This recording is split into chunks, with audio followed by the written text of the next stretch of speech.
السلام علیکم ویورز، کیسے ہیں سب لوگ؟ امید ہے آپ سب لوگ ٹھیک ہوں گے۔ ویلکم ٹو بیک اندر کال۔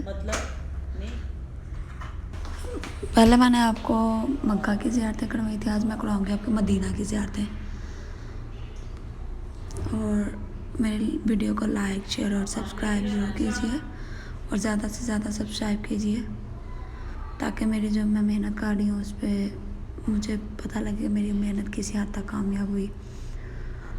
اور میں نے سب کے لیے بہت بہت زیادہ دعائیں بھی کی، اکثالب لوگ کے لیے بھی، سب کے لیے۔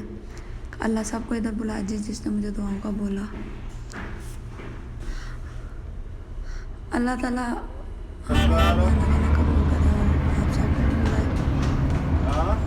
اور یہاں سے ہمارے زیارتوں کا سفر شروع ہوا تھا، اور باقی جس طرح ہم گائیڈ کرنے والے بتائیں گے سب کہ مجھے میں باقی بھی بہت سفر کر رہی تھی، لیکن میں بتانے میں کوئی غلطی ہوتی ہے۔ میرے ساتھ مل کے دعائیں سفر پڑھ لیں۔ بسم اللہ الرحمن الرحیم۔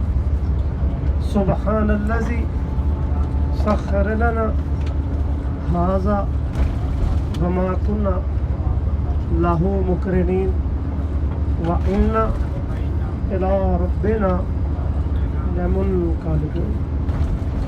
محبت سے درود پڑھیں صلی اللہ علیہ وسلم۔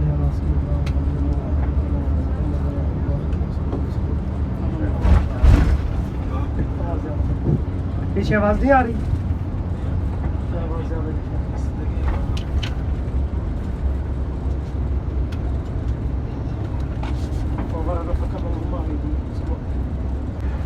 تھوڑی تھوڑی آ رہی ہے۔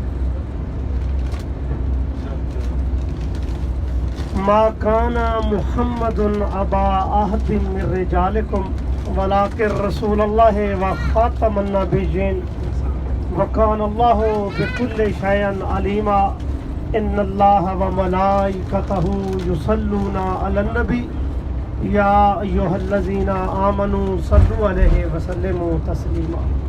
اللہم صلی علی سیدنا و نبینا و حبیبنا و محمدنا و بارک وسلم وصلوا علیہ۔ بلغ العلا بکمالہ کشفت جاب جمالہ حسنت جمیع خصالہ صلوا علیہ وآلہ۔ کی محمد سے وفا تو نے تو ہم تیرے، یہ جہاں چیز کیا ہے لوح و قلم تیرے۔ تمام معزز اور محترم حجاج کرام کو نبی علیہ الصلوۃ والسلام کے بابرکت اور مقدس شہر مدینہ منورہ آمد پر خوش آمدید کہتے ہیں، اور اللہ سے دعا کرتے ہیں کہ یا باری تعالیٰ یہ محمدی قافلہ، غلامان رسول کا قافلہ مدینہ منورہ کے مقدس مقامات کی زیارات کے لیے جا رہا ہے، یا اللہ ہمارے سفر کو آسان فرما۔ محترم اور معزز حاجی صاحبان، جیسا کہ آپ سب جانتے ہیں کہ یہ شہر مدینہ وہ بابرکت اور مقدس شہر مدینہ ہے کہ اس مقام پر اللہ پاک نے فرشتوں کی ڈیوٹی فرمائی ہے، جو صبح سے لے کر شام تک اور شام سے لے کر صبح تک آپ نبی رحمت پر درود و سلام کے نذرانے پیش کر رہے ہیں۔ تو حجاج کرام، میں سمجھتا ہوں کہ ہم اللہ پاک کا جتنا بھی شکر ادا کر لیں اتنا تھوڑا ہے کہ ہمیں بیت اللہ شریف کی اور مدینہ منورہ کی حاضری نصیب ہو گئی، ورنہ اس جہاں سے کروڑوں لوگ یہ حسرت لیے چلے گئے کہ وہ اللہ کا گھر دیکھیں اور اس کے نبی کا روزہ دیکھیں، لیکن کیا تھا کہ ان کے نصیب میں نہیں تھا، وہ بیچارے یہ حسرت لیے چلے گئے۔ اور آج بھی اس جہاں میں کروڑوں لوگ ایسے پڑے ہیں جن کی دل کی آرزو اور تمنا ہے کہ وہ اللہ کا گھر دیکھیں اور اس کے نبی کا روزہ دیکھیں۔ دعا کرتے ہیں کہ اللہ پاک ان کو بھی مکہ اور مدینہ کا مہمان بنائے۔ تو حجاج کرام، یہ جو آپ کو سفر ملا ہے، یہ جو سفر آپ کو حاصل ہوا ہے، اس کے بارے میں حضرت مولانا ذوالفقار نقشبندی مدد اللہ آپ فرماتے ہیں کہ دنیا کا امیر ترین شخص ہو، پیسے والا شخص ہو، تو وہ پوری دنیا کا ٹریول یعنی سفر کر سکتا ہے، کیونکہ اس کے پاس مال و دولت ہے، سرمایہ ہے۔ آپ نے فرمایا وہ امیر شخص، وہ پیسے والا شخص کبھی بھی مکہ اور مدینہ کا سفر فقط اپنے پیسوں سے اور اپنی مرضی سے نہیں کر سکتا ہے، جسے چاہا در پہ بلا لیا، جسے چاہا اپنا بنا لیا، یہ بڑے کرم کے ہیں فیصلے، یہ بڑے نصیب کی بات ہے۔ تو میں سمجھتا ہوں کہ اللہ پاک نے آپ کو یہ بہت بڑی سعادت سے نوازا ہے۔ آپ جتنا بھی اللہ پاک کا شکر ادا کر لیں اتنا تھوڑا ہے۔ دعا ہے کہ اللہ پاک آپ کا سفر اپنی بارگاہ میں قبول فرمائے۔ تو حاجی صاحبان ابھی الحمدللہ ہمارا قافلہ احد کے مقام پر پہنچ گیا ہے۔ غزوہ احد عالم اسلام دوسری بڑی جنگ ہے۔ یہاں پر 70 صحابہ کرام رضوان اللہ علیہ اجمعین نے جام شہادت نوش فرمایا، جس میں نبی علیہ الصلوۃ والسلام کے پیارے چاچا جان سیدنا امیر حمزہ رضی اللہ عنہ کو یہاں پر بڑی بے دردی کے ساتھ شہید کیا گیا۔ بھائی صاحبان، یہاں پر 4 زیارتیں ہیں جو ایک جگہ پر موجود ہیں: جبل احد، جبل رومات، شہدائے احد اور مسجد سیدنا امیر حمزہ رضی اللہ عنہ۔ یہ 4 زیارتیں احد کے مقام پر کٹی ہیں۔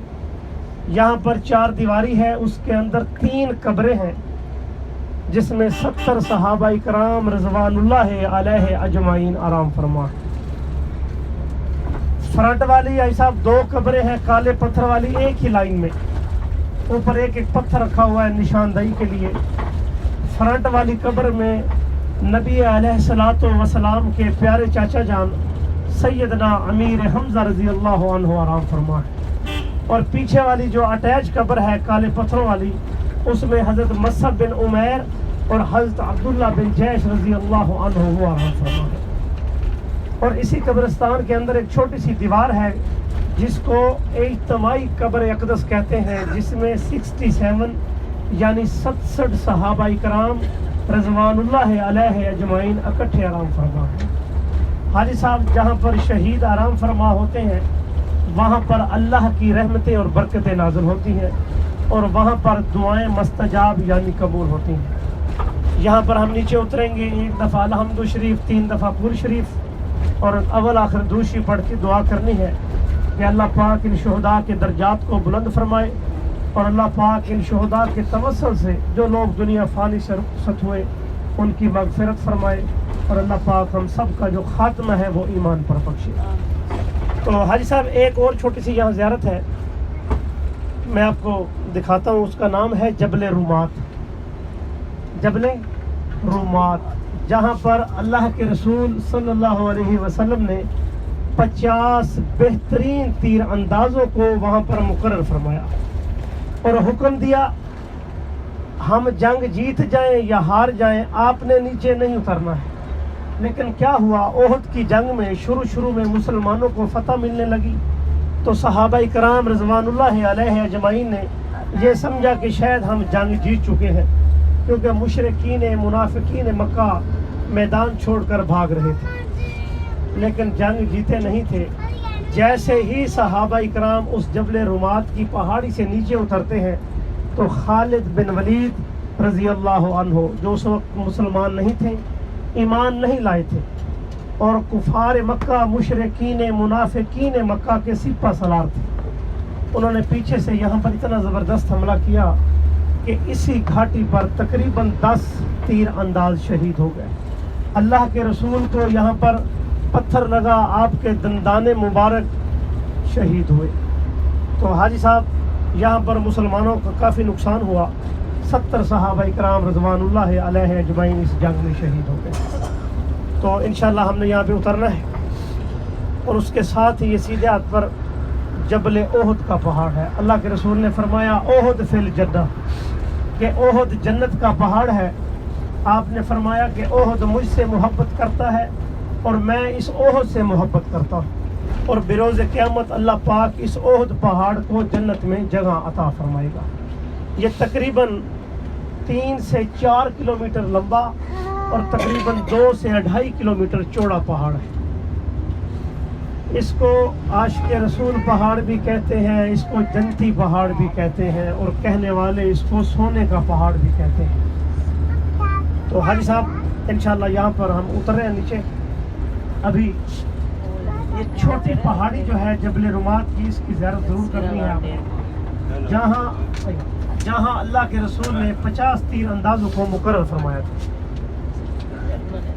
اس کے اوپر چڑھنے سے علماء نے منع فرمایا ہے. علماء نے لکھا ہے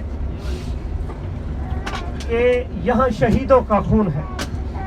ہمارے پاؤں کیا ہم سارے اس قابل نہیں کہ ہم اوپر چڑھیں.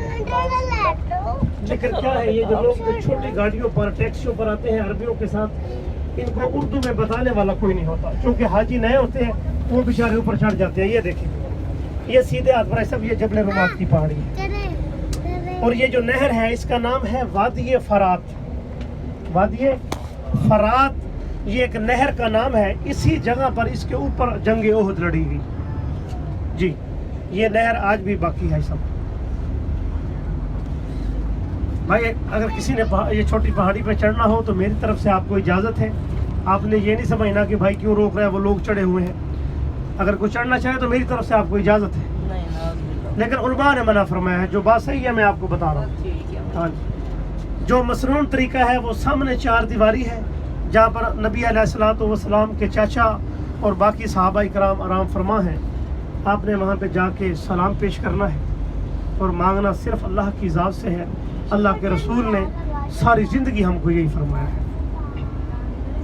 تو وہاں پہ جائیں, 15-20 منٹ کا ٹائم ہے, دعا کر کے واپس آ جائیں. باقی جگہوں پر ہے نوافل ادا کرنے کی جگہ ہے. اس کے بعد ہم مسجد قباء جائیں گے, پھر اس کے ساتھ ہی باغ قباء جائیں گے, پھر اس کے بعد مسجد قبلتین جائیں گے, پھر غزوہ خندق جائیں گے. یہ ساری جگہیں جو ہے یہاں پہ ہمارا سٹے ہوگا. ہم نفل بھی پڑھیں گے, زیارات بھی کریں گے, اور انشاءاللہ نماز ظہر سے گھنٹہ پہلے آپ کے ہوٹل پہ آپ کو اتار دیا جائے گا.